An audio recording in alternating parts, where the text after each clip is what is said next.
Mukhang may mga simpleng kwarto rin na walang aircon. Okay.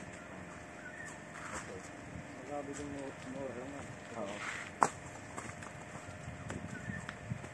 Diba kasi mamahalin, may cottage pa. Pero ito, ang maganda dito. Ito na yung ano, ito yung masarap na parte ng beach. Ang lapit pa na kaagad. Ha?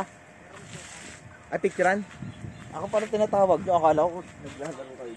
Hindi ako ito. Sige lang. Pero huwag lang lulublob. Ay, nagbugas na kasi akong pa eh. Patuyo ko lang. Ito, may towel dito. Ito na lang. Sure lang naman yung ate ko.